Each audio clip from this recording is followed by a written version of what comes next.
जलवायु कार्रवाई के लिए भारत जापान संयुक्त ऋण तंत्र। भारत और जापान ने संयुक्त ऋण तंत्र जॉइंट क्रेडिट मैकेनिज्म JCM समझौते पर हस्ताक्षर किए हैं, जो पेरिस समझौते के अनुच्छेद 6.2 के अंतर्गत आता है। इस पहल का उद्देश्य कार्बन ट्रेडिंग को बढ़ावा देना, हरित निवेश आकर्षित करना और सतत नवाचार को प्रोत्साहित करना है। यह समझौता उस समय हुआ है जब अमेरिका ने भारतीय वस्तुओं पर 50% टैरिफ लगाया है और चीन ने दुर्लभ मृदा खनिजों पर प्रतिबंध लगाया है। ऐसे में यह भारत के लिए अपनी विनिर्माण क्षमता और स्वच्छ ऊर्जा भविष्य को मजबूत करने का एक सामरिक विकल्प बनता है। पृष्ठभूमि और सामरिक महत्व। JCM पर हस्ताक्षर भारत के पर्यावरण, वन और जलवायु परिवर्तन मंत्रालय और जापान सरकार के बीच हुए।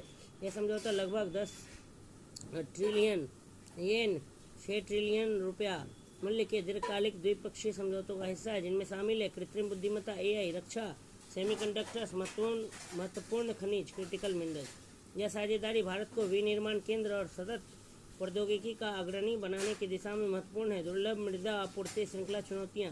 अप्रैल 2025 में चीन ने समैरियम, गैडोलिनियम और टर्बियम जैसे दुर्लभ मृदा खनिजों के निर्यात पर प्रतिबंध लगा दिया, जिससे वैश्विक आपूर्ति श्रृंखला बाधित हुई।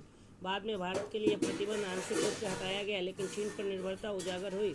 भारत अब घरेलू खनन और प्रसंस्करण को प्रोत्साहित कर रहा है, हालांकि तकनीकी और पर्यावरणीय चुनौतियां मजबूत है। कार्बन ट्रेडिंग और जलवायु वित्त। JCM भारत और जापान के बीच द्विपक्षीय कार्बन क्रेडिट ट्रेडिंग की अनुमति देता है।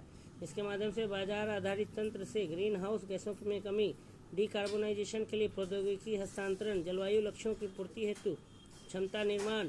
यह पहल इसलिए भी अहम है क्योंकि वैश्विक जलवायु वित्त वार्ताएं ठप पड़ी है और अमेरिका पेरिस समझौते से बाहर हो चुका है। COP30 की भूमिका। यह JCM COP30 वेले ब्राजील से पहले अभी और भी महत्वपूर्ण हो गया है।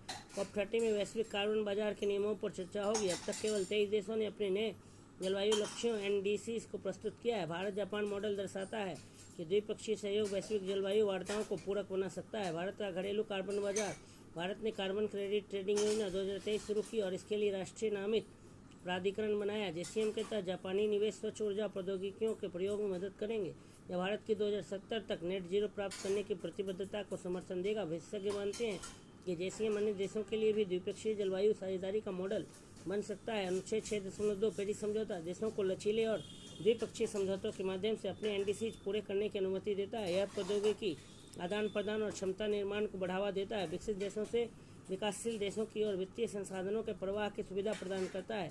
यह विकासशील देशों को internationally transferred mitigation outcomes ITMOs उत्पन्न करने और व्यापार करने की अनुमति देता है।